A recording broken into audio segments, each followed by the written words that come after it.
Hello hello hello भाइयों एवं बहनों, आप सभी तमाम श्रद्धालुओं को हर साल की भांति इस साल भी दुर्गा पूजा सेवा समिति की ओर से मैं गुंजन सिंह हार्दिक अभिनंदन करता हूं और करता ही रहूंगा। कृपया आप लोग शांति बनाए रखें। अरे धक्का मुक्की ना करें।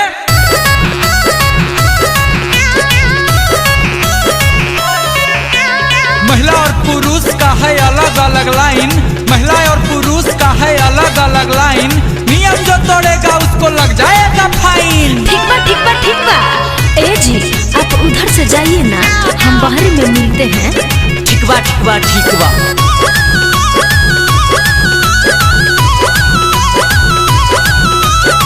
अरे क्या हुआ, आप इतना रो क्यों रहे हैं? मेरा पति के ने तो भुला गए हैं। रोते हैं काहे फरेश बोलिए, क्या? रोते हैं काहे फरेश बोलिए, पति का नाम एड्रेस बोलिए। ठीक बा ठीक बा ठीक बा।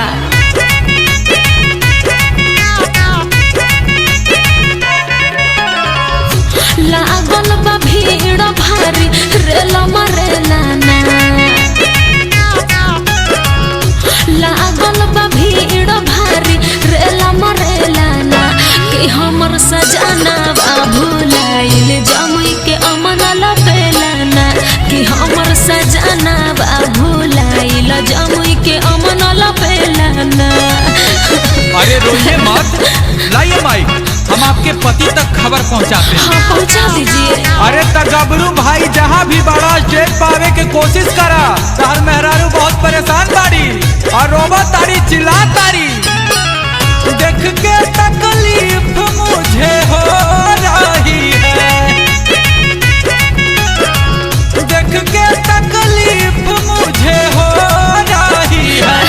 आशा के जवाब पर बीबी तेरी रो रही है, आशा के जवाब पर बीबी तेरी रो रही है।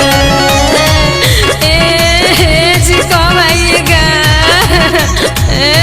अरे मत रोइए, चुप रहिए चुप रहिए। मिल जाएगा पति मत होइए निराश, मिल जाएगा पति मत होइए निराश। देवी मैया पे रखिए विश्वास। ठीक बा ठीक बा ठीक बा। अरे हमको लगता है ना कि भीड़वा में नहीं सुन रहा होगा। कॉन्टेक्ट नंबर है क्या? बोलिए तो फोन में कर देते हैं। पटना, गया, वैशाली, नवादा, जहानाबाद, लखीसराय, शेखपुरा, नालंदा, अरौल, औरंगाबाद। ठीक बा ठीक बा ठीक बा। अरे ये तो जिला का नाम आप बता रहे हैं। हाँ अरे आपसे हम मोबाइल नंबर मांगे थे ना, बुड़बक है का जी? हाँ तो हमको नहीं पता है। अरे ठीक बा ठीक बा ठीक बा। नंबर याद नहीं है तो लीजिए माइक्रो पर कुछ बोलिए। हम हैं स्टेज पर, आप ढूंढते हैं कि ना। हम हैं स्टेज पर, आप ढूंढते हैं कि ना। हम पायलिया देवी बोल रहे हैं, सुनते हैं कि ना। हम पायलिया देवी बोल रहे हैं, सुनते हैं कि ना।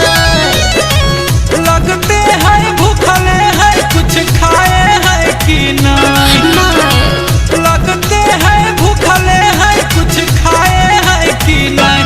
आपका पियाज मेला में झूलुआ झुलाए हैं कि नहीं? आपका पियाज मेला में झूलुआ झुलाए हैं कि नहीं? क्या बोले, फिर से बोलिए, नहीं सुनाई दिया। मेला में चाट छोला खाए कि नहीं? मेला में चाट छोला खाए कि नहीं? अब पियाज झुलुआ झुलाए कि नहीं? अभी तो पूजा ही करके निकले थे, तब तक तो भुलाइए गए। अच्छा ठीक बा ठीक बा ठीक बा। अरे वो देखिए आ गए आपके पति देव। ए जी आप कहाँ चले गए थे? हम तो परेशान हो गए थे। अरे हम आ गए ना, आप चिंता मत करो। ठीक बा ठीक बा ठीक बा।